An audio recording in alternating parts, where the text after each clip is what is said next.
안녕하세요. 사연에 빠지다의 DJ 민영입니다. 오늘도 사연 시작하기 전에 구독과 좋아요 버튼 눌러주시고요. 그럼 오늘의 사연도 바로 시작해 볼게요. 안녕하세요. 저는 이제 막 첫 아이를 임신한 30대 예비 워킹맘입니다. 어제는 시아버지의 생신이었습니다.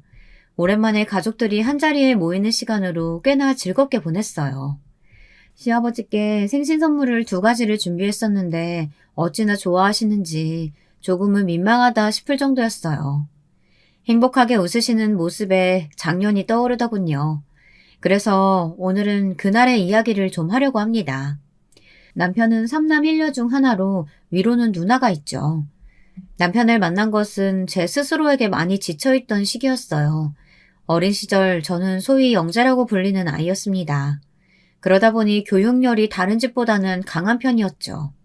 아니, 저희 어머니는 강하다 못해 좀 심한 편이셨어요. 동네에서도 아주 유명했죠. 오죽하면 초등학교 입학하자마자 저를 해외로 보내셨답니다. 조기 졸업해서 하버드를 보내겠다고 말이죠. 하지만 저는 그 정도의 그릇은 아니었고 저 때문에 부모님들 사이만 나빠졌어요.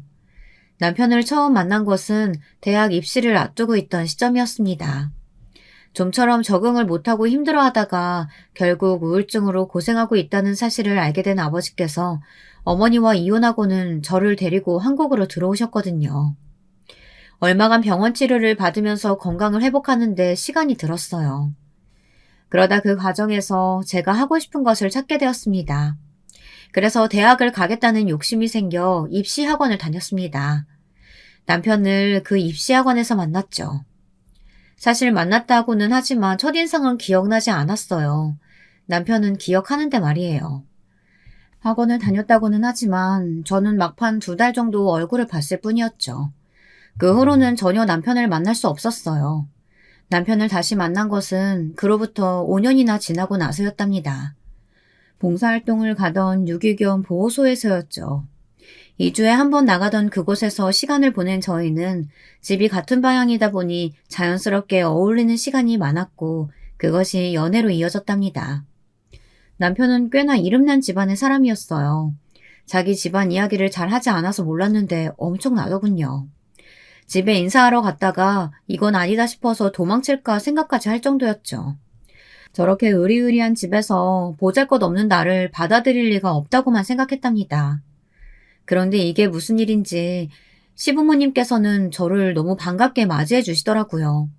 오히려 제가 더 당황할 정도로 말이죠. 오죽하면 제가 남편도로 무슨 문제가 있는 것은 아니냐고 했어요. 그렇지 않고서야 저를 그 정도로 반갑게 맞이해 주시지는 않을 거라고 생각했거든요. 자기는 막장 드라마를 너무 많이 봤어. 그래도 당신 정도의 스펙이면 나보다 좋은 조건의 여자들 넘칠 거 아니야. 집에서 손보라고 많이 이야기하셨을 텐데.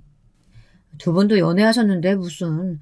그리고 우리 부모님은 우리 대학 딱 졸업하고 나서부터 자식들 스스로 알아서 하라고 가만히 두셨거든. 남편은 저더러 이상한 드라마를 너무 많이 봤다고 했지만 사실 그렇잖아요. 저는 집에 돈이 많은 것도 아니고 이름난 회사에 취직한 것도 아니었거든요. 그에 반해 남편은 꽤나 큰 피부과의 원장이었죠. 강남에 있는 곳으로 유명인들 사이에서 알려진 곳이더군요. 제가 시부모님 입장이라면 눈에 들어오지 않았을 거예요. 하지만 저희는 가족들 축복을 받으며 행복 가득한 신혼생활을 시작했답니다. 결혼을 하면서 남편이 딱 한 가지 부탁했던 것이 있는데요. 바로 시부모님과 5년을 함께 살자는 것이었어요. 본인의 생각인지 아니면 시부모님께서 원하시는 건지는 잘 몰랐어요. 그저 딱 5년이면 된다고 했죠. 처음에는 진짜 고민이 많이 되더라고요. 시집살이를 해야 한다는 말인데 제가 해낼 수 있을지 상상조차 되질 않았죠. 그래서 못한다는 소리가 목까지 몇 번이나 올라왔어요. 하지만 한편으로는 5년이면 된다는데 못할 게 뭐가 있을까 싶었죠. 9살의 어린 나이에 혼자 외국에 나가 유학생활을 했던 시간에 비하면 아무것도 아니지 않을까 싶기도 했고요. 그래서 저는 남편이 원하는 대로 하자고 했어요. 저의 시집살이는 어땠냐고요? 전혀 힘든 점이라고는 찾아볼 수 없었죠. 집안일 해주시는 이모님도 2분이나 계셨고 드라마에서처럼 시어머니께서 제게 이래라 저래라 하시는 것도 없었어요. 물론 저도 며느리인데 아무것도 안 할 수 없다는 생각에 이모님들을 돕겠다고 나서보기도 했지만 원체 해본 적이 없다 보니 오히려 사고만 쳤죠. 소금을 넣어야 하는데 설탕을 넣거나 간장을 조금만 넣는다는 것이 왕창 넣어버려 국을 아예 새로 끓인다거나 말이죠. 듣고 계시는 분들도 아마 무슨 저런 대책 없는 아이가 다 있나 하실 거예요. 제가 생각해도 그때의 저는 정말이지 최악이었죠. 요리 학원이라도 좀 다닐 것을 얼마나 후회했는지 몰라요. 하지만 시어머니께서는 한 번도 타박하신 적이 없으셨어요. 모르면 가르쳐주면 될 일이라고 하시더라고요. 이렇게 행복하기만 할 줄 알았던 저의 결혼 생활이 반전을 맞이한 것은 동서들이 들어오면서부터였어요. 남편에게는 쌍둥이 남동생이 있었는데요. 무슨 텔레파시라도 통한 것인지 두 사람이 한 해에 결혼을 했거든요. 한 사람은 여름에 또 다른 한 사람은 가을에 말이죠. 형님이란 소리가 참 낯설더라고요. 특히 바로 손 아래 동서는 저랑 동갑이라서 좀 더 어려웠던 것 같아요. 저는 시어머니께서 제게 해주셨던 것만큼 동서들에게도 잘 해주겠노라 다짐했습니다. 하지만 그런 다짐이 무색하게도 동서들과 저는 생각하는 것이 너무 다르더라고요. 그것을 처음으로 깨닫게 된 것은 새롭게 가족이 되고 얼마 되지 않은 시점이었죠. 두 사람이 시집 온 첫 해 김장하는 날이었어요. 남편을 비롯해 시아버지께서 워낙 김치를 좋아하셔서 시댁에서는 김장을 엄청 많이 다양한 종류로 담그셨거든요. 일반 배추김치뿐만 아니라 깍두기, 파김치, 무김치 등 한두 가지가 아니었죠. 처음 김장을 할 때는 무슨 김치가 이렇게 많은지 모르겠다고 툴툴거릴 정도였는데 나중에 보니 제가 집에서 둘째라면 서러울 정도로 김치를 먹고 있더라고요. 그만큼 맛있었거든요. 평소에도 아침만큼은 시어머니께서 직접 준비하셨는데 김장 역시 시어머니의 주도하에 이모님들과 제가 부지런히 움직이며 만들었답니다. 그 해는 동서들도 늘었으니 더 왁자지껄하지 않을까 싶었죠. 하지만 이게 무슨 일인지 동서들은 시간이 되도록 코빼기도 보이지 않더라고요. 분명 전날 단톡방에 김장하는 날이니 편한 옷 입고 오전 10시까지 오라고 했는데 말이죠. 저도 그날만큼은 연차를 쓰고 집에 있었답니다. 저는 급하게 동서에게 전화를 걸었지만 아무도 받지 않았어요. 초조해진 것은 제 쪽이었어요. 시어머니 눈치도 보였고요. 말씀으로는 괜찮다고 하셨지만 기분이 상하신 것 같았습니다. 분명 오늘 일찍 오라고 했는데 어머니 죄송해요. 죄송할 것이 뭐가 있어. 시간 되는 사람만 오면 되지. 너도 오늘 하루 쉬었다가 나중에 회사에서 힘들어지는 거 아니지? 그럼요. 사장님이 흔쾌히 오케이 해주셨어요. 그리고 제가 창립 멤버인걸요. 아직 저 없으면 일이 잘 안 돌아간다고요.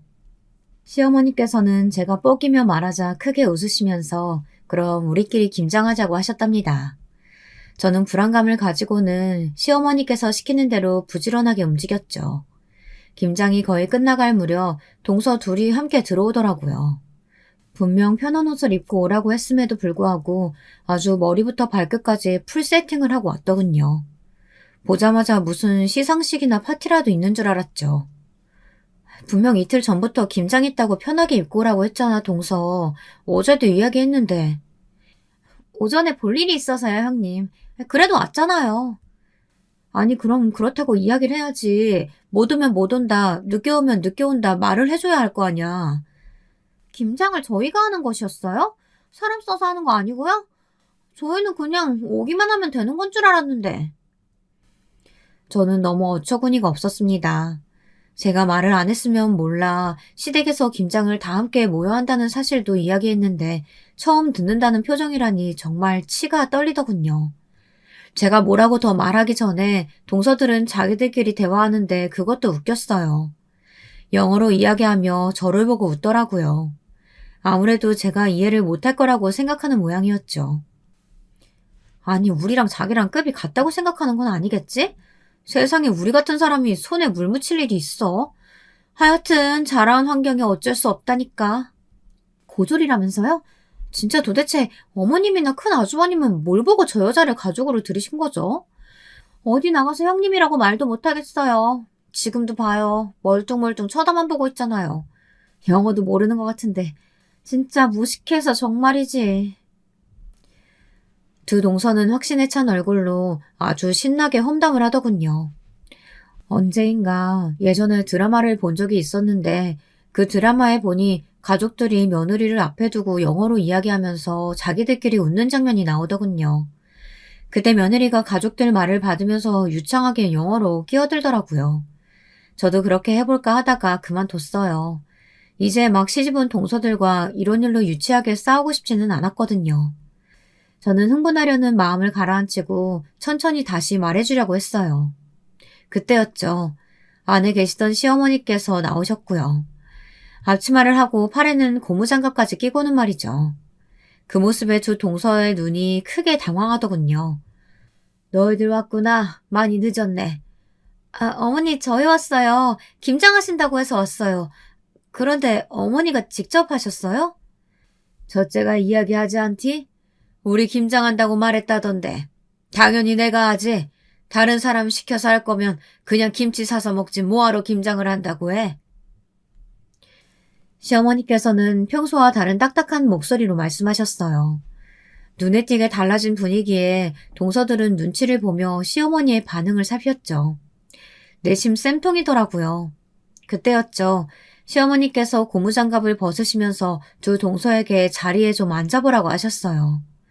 그리고는 저더러 안에 들어가서 마무리하는 것 좀 챙겨보라고 하셨죠. 저는 군소리 없이 들어갔지만 귀를 쫑긋 세우고 시어머니께서 무슨 말씀을 하시는지 엿듣기 위해 노력했답니다. 이런 제 모습에 이모님들도 웃으시고는 그렇게 궁금하거든 가까이 가서 듣고 오라고 하셨어요. 저는 신이 나서는 주방 입구에 서서 거실에서 나누는 이야기를 주의 깊게 들었답니다. 어머니 큰형님이 내가 먼저 얘기 좀 하자. 그래, 김장을 같이 하고 안 하고의 문제가 아니야. 시간 되면 오고 안 되면 어쩔 수 없지. 그런데 적어도 오겠다고 했으면 사람 기다리지 않도록 미리 연락을 줘야 할 것 아니니 나는 그런 부분을 이야기하는 거야. 죄송합니다. 저희가 생각이 짧았어요. 당연히 사람을 쓰신다고 생각해서. 아까 들어보니까 처대가 다 이야기한 것 같던데 뭐. 그 부분까지 내가 깊게 파고들지는 않으마. 하지만 하나만 당부하마. 어떻게 됐든 너희들 형님이고 너희가 뭐라고 생각하든 우리 집 맏며느리야. 그러니 말할 때 조심하고 함부로 행동하지 말거라. 그것만큼 보기 흉한 거 없다. 두 동서는 당황한 기색이 역력했어요. 저는 웃음이 슬그머니 터지려는 것을 꾹꾹 눌러 참고 주방으로 들어와 콧노래까지 불러가며 김장을 마무리했습니다.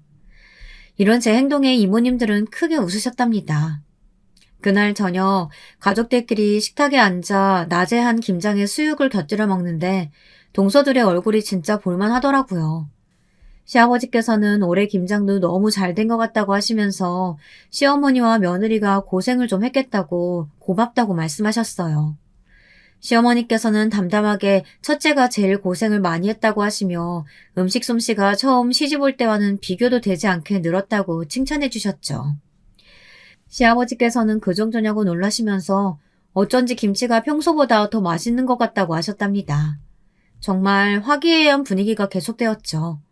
그리고 그럴수록 두 동서의 얼굴빛은 칙칙해져만 갔습니다. 그날이 시작이었어요. 당연히 두 동서들이 반성을 할 것이라고는 기대하지 않았지만 그렇다고 더 심하게 굴 것이라고는 상상하지 못했는데 두 동서는 정말이지 평범하지는 않더라고요. 저희는 여름과 겨울에 가족여행을 함께 다녔는데요. 올해는 시아버지께서 좋아하시는 삿포로로 가기로 했죠. 해마다 해외여행은 제가 준비했었는데 이번에는 둘째 동서가 나서더라고요. 자신이 하겠다고 말이죠. 저야 일을 하나 덜어준다고 하니 당연히 흔쾌히 넘겨주었어요. 사실 가족들이 머물 숙소부터 시작해서 시부모님들이 좋아할 만한 코스를 계획을 세운다는 것이 쉽지 않았거든요.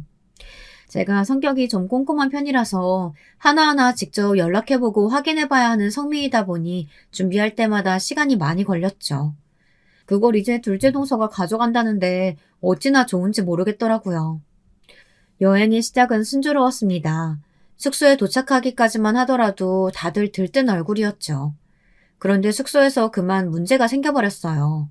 예약을 잘못하는 바람에 방이 2개나 부족했답니다. 둘째 동서는 사색이 된 얼굴로 확인을 거듭했지만 확실히 저일 쪽 실수였죠. 둘째 동서는 영어로 뭐라고 이야기하면서 다른 방을 구하려고 했지만 하필 그 료칸에서는 영어를 할 수 있는 직원이 없었어요. 나름 평점 좋은 곳으로 알아본 모양인데 그 부분까지 확인은 안 했던 것 같았죠. 자신의 실수에 화가 난 동서는 다른 숙소를 찾아보겠다고 하면서 잠시만 주변을 관광하고 있으시면 안 되겠냐고 하더군요. 피곤한 얼굴로 시부모님께서는 고개를 끄덕이셨지만 곁에서 보고 있자니 너무 속상하더라고요. 저도 남편도 여기 오기 전에 일을 좀 몰아서 하느라 당장이라도 온천에 들어가 쉬고 싶었거든요. 저는 남편에게 눈짓을 하고는 슬쩍 아까의 료칸으로 다시 들어가 직원과 이야기를 나눴어요. 제가 유학 시절 여러 나라 친구들을 만난 덕분에 저는 간단한 일어나 중국어 정도는 쉽게 할 수 있었거든요. 료칸에서는 원래 등급보다는 다운된 숙소를 제공할 수 있다고 하더군요. 저와 남편은 바로 체크인을 하기로 했죠. 재수씨, 부모님이 많이 지치신 것 같은데 숙소는 그냥 여기로 하죠. 아직 우리가 예약한 방도 있다고 하니까 그 방은 부모님 드리고 부족한 방은 등급 좀 낮춰서 우리 형제들이 쓰고요. 날씨도 추운데 두 분 밖에 오래 계시게 할 순 없잖아요. 그래도 등급을 다운하면 수준이...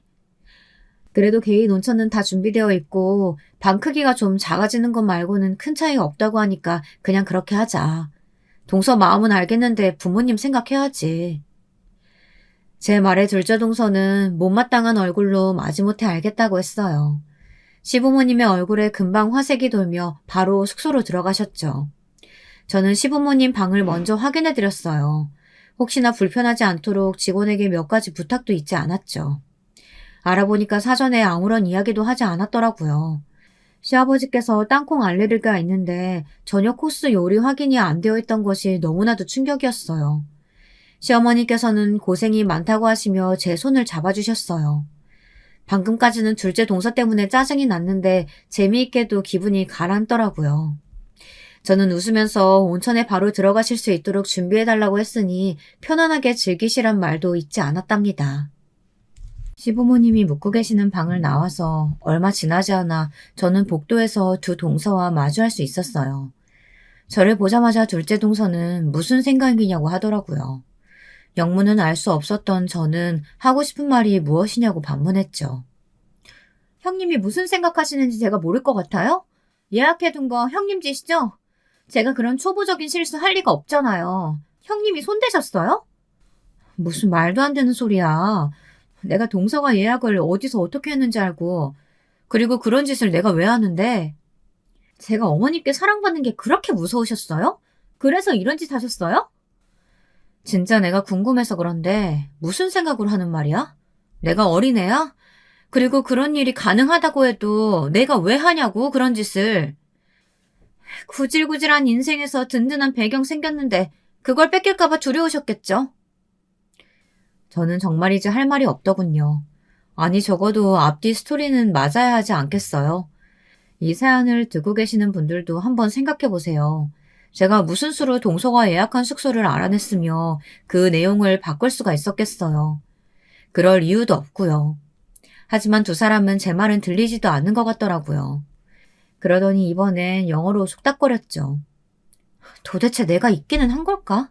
이런 괘씸한 행동 할 정도로 머리가 나쁜 것 같진 않은데 말이죠. 머리가 좋고 나쁘고의 문제가 아니지. 인간이 쓰레기잖아. 폐기물도 아니야. 그냥 쓰레기지. 언제까지 이런 것이랑 우리랑 같은 취급받아야 하느냐고. 이번에 확실하게 쫓아낼 계획 세웠는데 그것도 소용없게 생겼어. 순순히 제 발로 나갈 것 같지 않으니까 빨리 다른 방법 생각해봐요. 이런 것들은 거머리 같아서 어디 하나 딱 붙으면 쉽게 떨어지지 않으니까요. 저는 두 사람이 무슨 계획을 세운 것인지 궁금해지기 시작했지만 그것도 실패로 돌아간 것 같으니 앞으로 조심해야겠다고 생각했죠.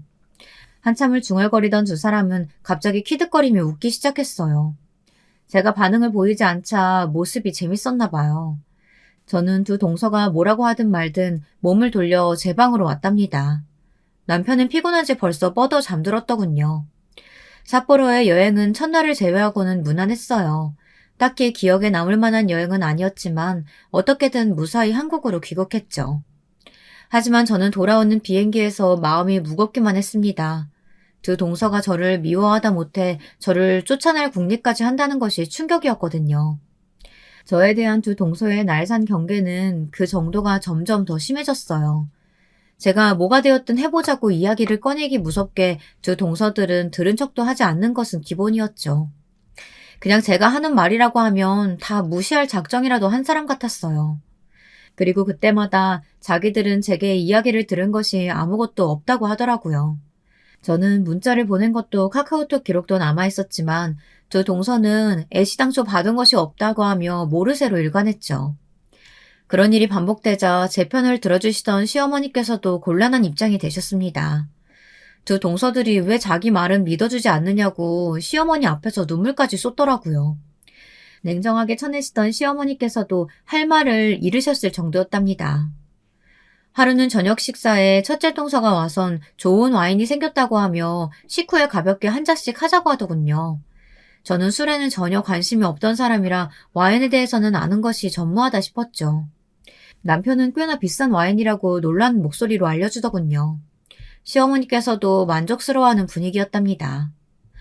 그 와인에 어울릴 만한 게 뭐가 있어? 내가 준비할게. 형님은 그냥 잠자코 계세요. 분위기 흐리지나 말고. 제가 말하면 뭐 아세요? 뭐? 동서, 방금 뭐라고 그랬어? 평생 이런 와인은 구경도 못 해보셨을 테니 나대지 말고 얌전히 주는 대로 받아 마시라고요. 오히려 도와준다고 설쳐대면 방해밖에 안 되니까요. 설마 와인 마실 줄 모르시는 건 아니죠? 기본 예의라도 급하게 알려드려요? 첫째 동서는 비꼬는 말투로 말했어요. 참 내가 고작 와인으로 이렇게 무시당해야 하나 싶었죠. 하지만 첫째 동서의 막말은 거기서 멈추질 않았어요. 형님이 결혼을 잘하셔서 이런 것도 마셔보는 줄 아세요. 형님이 취직해서 돈을 아무리 열심히 벌어도 이런 와인은 하늘의 별 따기나 다름없으니까. 아시겠어요? 이게 얼마나 훌륭한 와인인지. 와인이 좋은 줄은 모르겠지만 동서가 참 없어 보인다는 건 알겠네. 나를 그렇게 깎아내리면 뭐가 좋아서 그렇게 말하는지 조금도 이해는 되지 않지만 참 사람이 불쌍하네. 뭐? 누가 누구더러 불쌍하다고 하는 거야? 그나마 형님이라고 불러줄 때 감사하게 생각하면서 찌그러져 있어. 솔직히 형님이란 타이틀 빼고 뭘 내세울 수 있는데? 가진 거라곤 쥐뿔도 없는 주제에. 동서야말로 내가 뭘 가진 줄 알고 그렇게 말하는 건데? 저와 첫째 동서 사이의 분위기가 최악으로 흘러가고 있을 그때 남편이 들어오면서 자신은 일이 남았으니 와인 대신 커피를 내려 마시겠다고 했죠. 남편은 저와 첫째 동서 사이의 팽팽한 분위기를 바로 알아채고는 제 곁으로 다가왔어요. 그리고는 제 몫의 커피도 준비하겠다고 말하며 괜찮으냐고 눈짓을 했습니다. 저는 애써 웃어 보이면서 고개를 끄덕였고요. 첫째 동서는 남편의 눈치를 보면서 서둘러 준비된 와인을 가지고 나가버렸어요.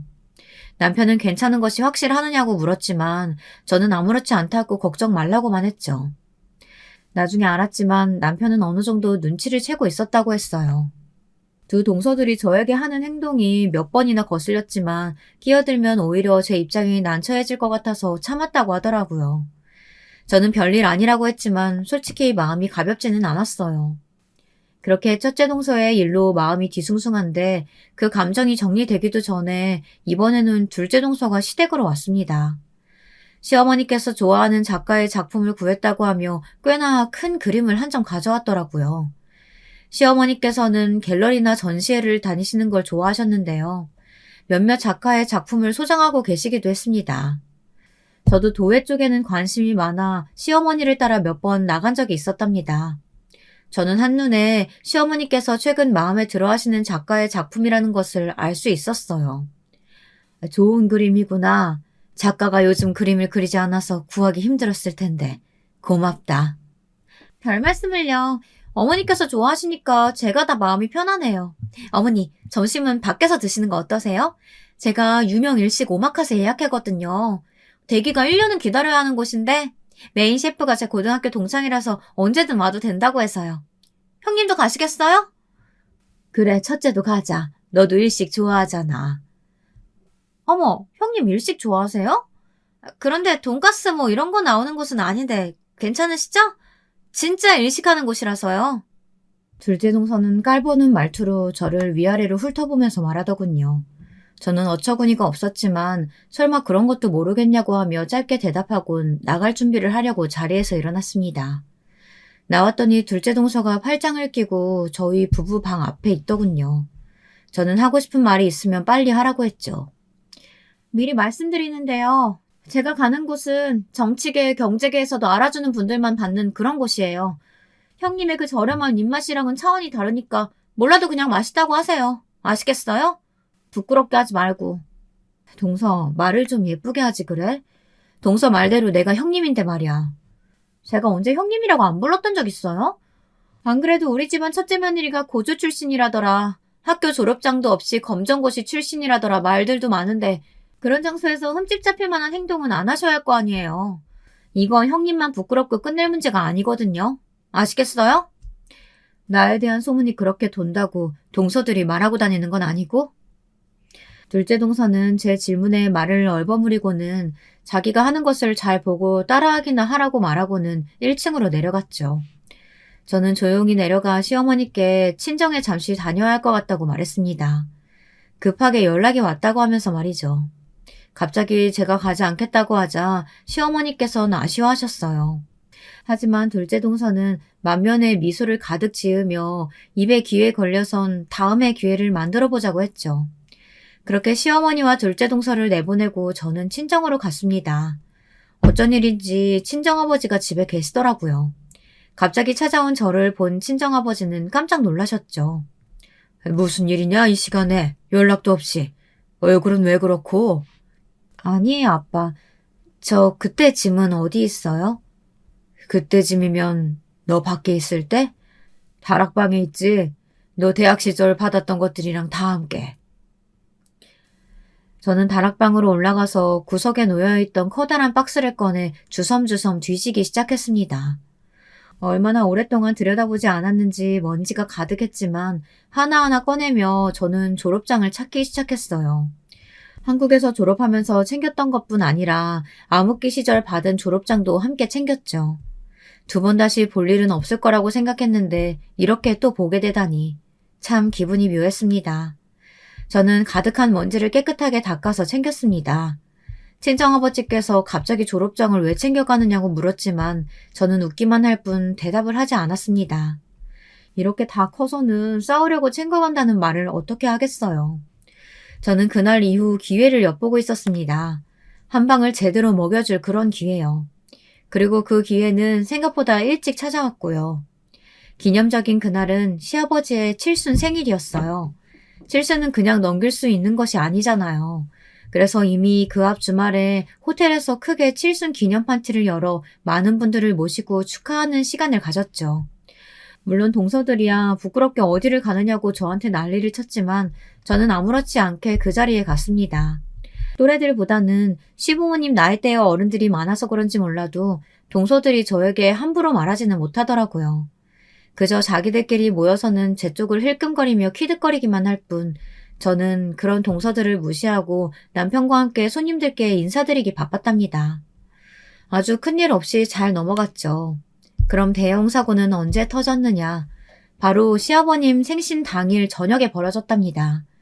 시어머니께서는 칠순 파티는 둘째치고 생신 당일 가족들끼리 모여 식사라도 하는 것이 어떻겠느냐고 먼저 말씀하셨어요. 저는 동서들에게 적어도 생신인데 우리 손으로 식사는 한 끼 대접하는 것이 어떻겠느냐고 물었죠. 무슨 일인지 순순히 두 사람이 그렇게 하자고 하더군요. 살짝 의심스럽긴 했지만 저는 저녁 식사 준비에 맞춰 집으로 오라고 했습니다. 하지만 두 사람은 나타나지 않더군요. 설마 했는데 말이죠. 소식이야 당연히 없었고요.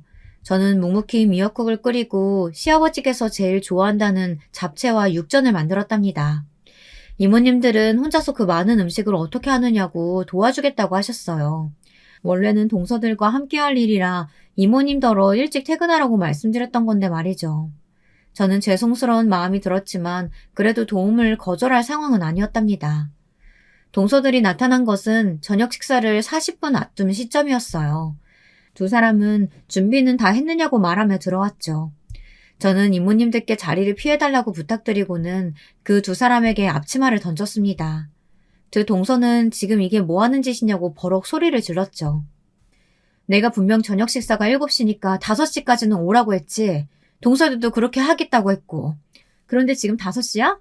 시계 볼 줄 몰라? 약속했으면서 지키는 법이 없어. 오라고 해서 왔더니 고마운 줄은 모르고 뭐 하는 거예요? 형님이란 자리가 무슨 벼슬이라니? 진짜 웃겨서. 그러니까 고작 이런 음식이나 만들라고 우리를 부르다니. 도대체 우리를 뭐라고 생각하는 건지. 시장 바닥이나 다니면서 이타의 것들 주워 먹던 버릇 어디로 가지고 오는 건지 모르겠어요. 하여튼 이래서 골빈 것들이랑은 상종을 하면 안 된다니까.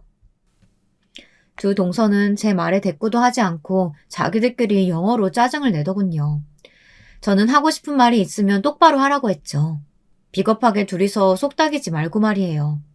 하지만 제 반응에 두 사람은 알아듣지도 못하면서 눈치는 빨라서 큰 소리만 칠 줄 안다고 저를 얼간이라던가 모질이 등으로 지칭하며 이런 음식을 먹다가 병원에 실려가는 거 아니냐고 하더군요.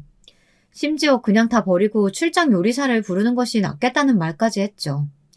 하지만 정말 제가 화나는 것은 다음 대화였어요. 그나저나 저것도 자식이라고 저 따위를 키워서 이 집안으로 시집 보낸 부모 얼굴이 궁금하지 않아? 얼마나 뻔뻔할까? 죄책감이나 부끄러움 그런 것도 하나도 모르겠지.